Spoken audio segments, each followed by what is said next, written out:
Olá pessoal, sejam bem-vindos à nossa quarta aula do Sistema Muscular.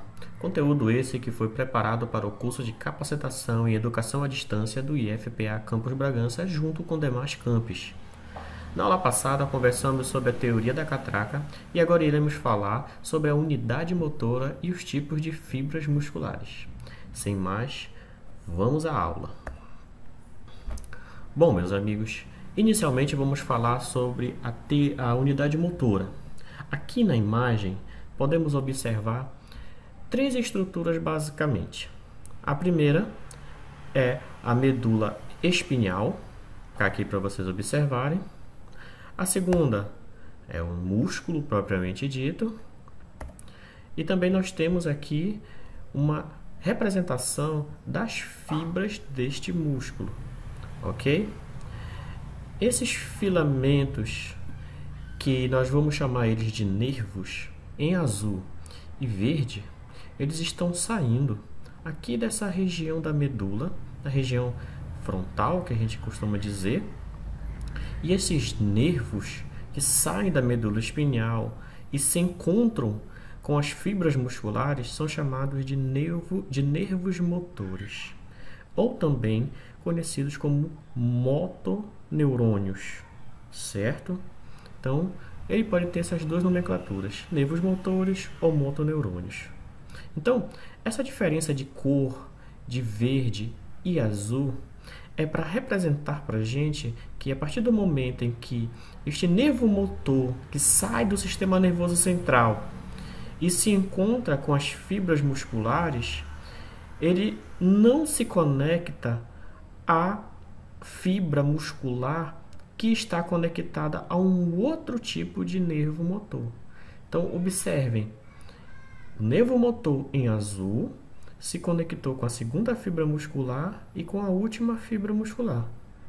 Já o nervo motor verde, ele se conectou com a primeira, com a terceira e com a quarta fibra muscular. Então, não acontece a possibilidade de ter dois nervos motores conectados com a mesma fibra muscular.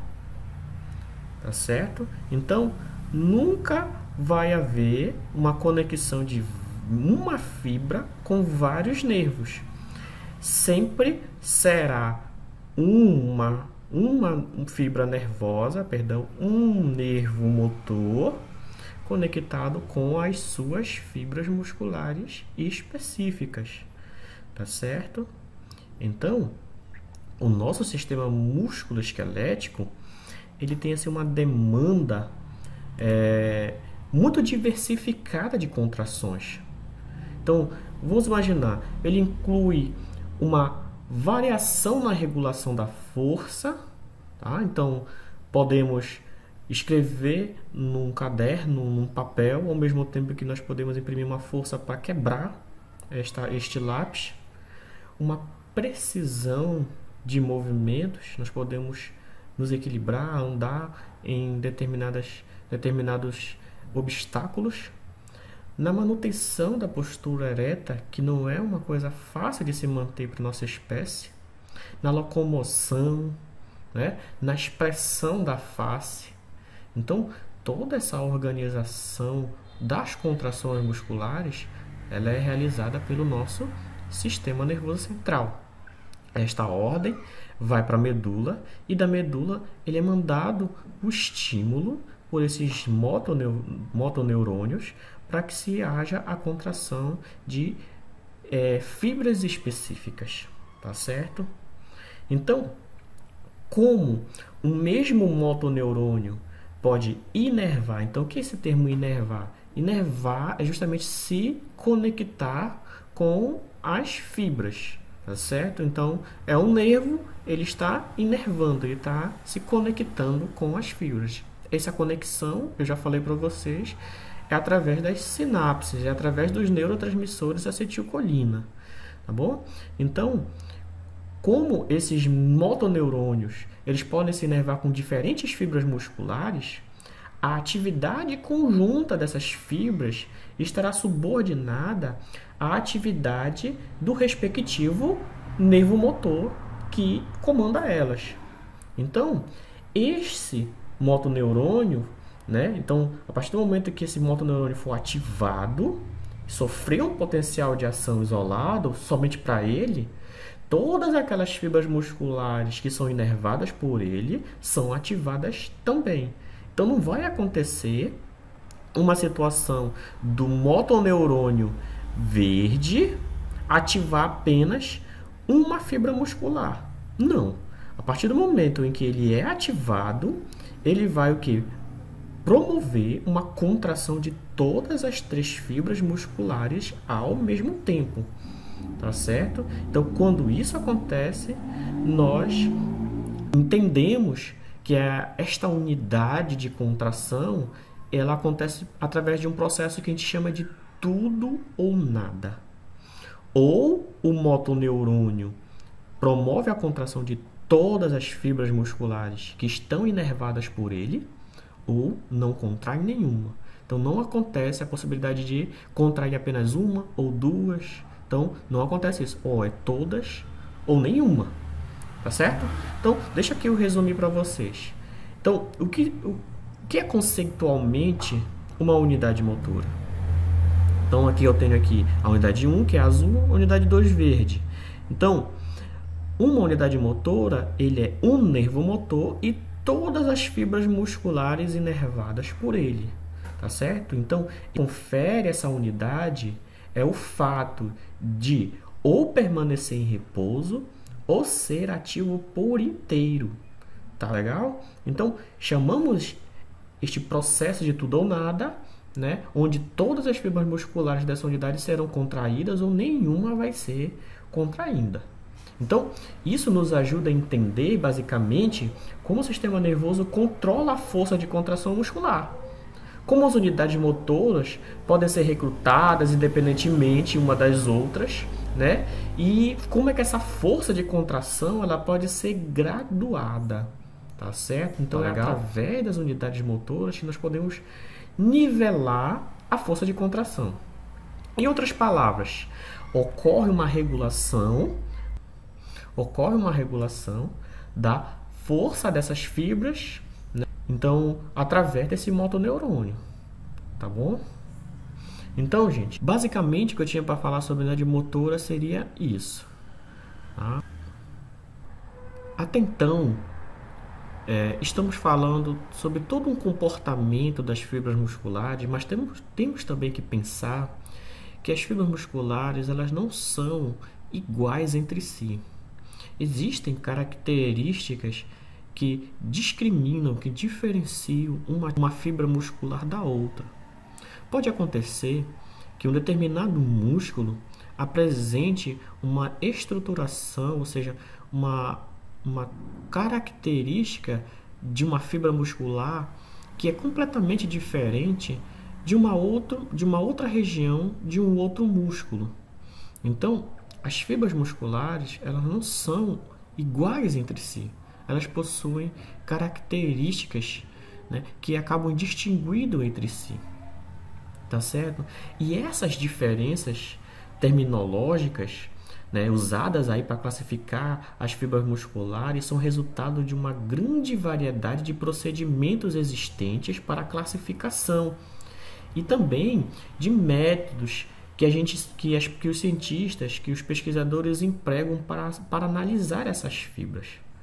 Inicialmente, as fibras foram classificadas como brancas ou vermelhas devido a uma maior presença de mioglobina. Então, a primeira classificação que se tinha dessas fibras era se ela era vermelha ou se ela era branca. As fibras do tipo vermelha eram chamadas fibras do tipo 1. E as fibras do tipo 2 eram chamadas de fibras brancas. Entretanto, com o tempo, essa nomenclatura foi ficando cada vez mais específica e detalhada, dependendo da análise, como eu falei para vocês, que foi feita. Então, além de ser tipo 1 e tipo 2, houveram outras formas de classificar essas fibras. Então, formou-se aqui, por exemplo, mais 3 tipos de classificação. Então, agora não tem apenas tipo 1 e tipo 2. Agora nós temos as fibras do tipo 1, A2A, A2B e A2C.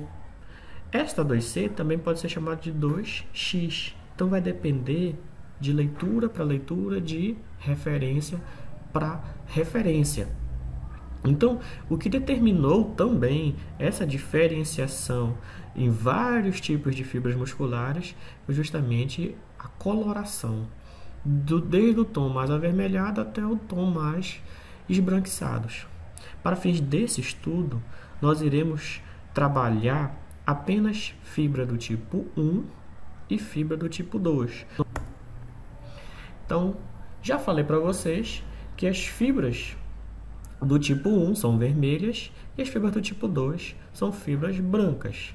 Podemos observar aqui na imagem, né, um corte, né, de um músculo mostrando a diferenciação de cores. Então, o número 1 são as fibras vermelhas e o número 2 são as fibras brancas. Agora, por que a fibra do tipo 1 é vermelha e a 2 é branca? Por que essa diferença de cor? Né? É justamente por causa da quantidade desta proteína que nós já falamos, já discutimos lá na primeira aula, a mioglobina. Então, as fibras do tipo vermelha, tipo 1, elas têm uma maior concentração, uma maior quantidade de mioglobina do que as fibras do tipo 2. Devido a ter uma maior quantidade de mioglobina, as fibras do tipo 1, elas apresentam uma coloração mais avermelhada do que as fibras brancas, tá certo?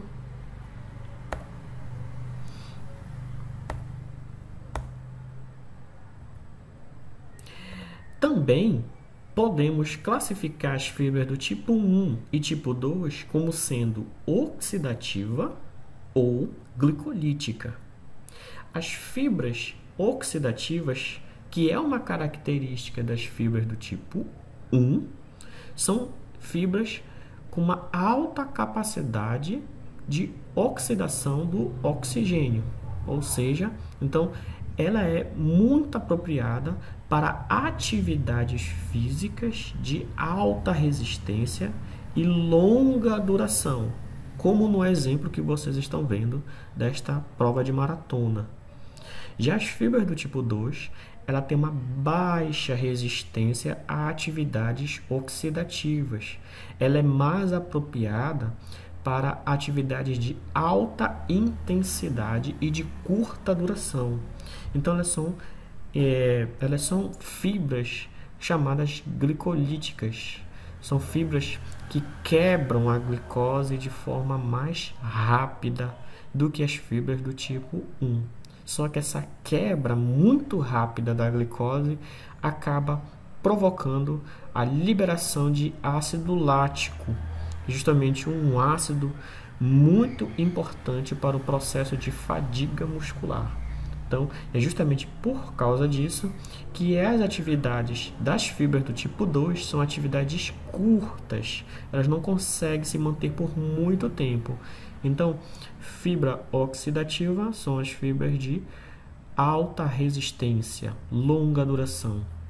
Fibra do tipo 2, glicolítica, alta potência, pouca duração. E aqui nós temos também mais exemplos. Fibra do tipo oxidativa, um jogo de tênis de mesa, enquanto a glicolítica, um levantamento de peso. Oxidativa, uma prova de pentatlo, enquanto que a glicolítica, uma prova de nado de 50 metros. Oxidativa, uma partida de futebol de 90 minutos. E glicolítica, um ataque, um rally no voleibol.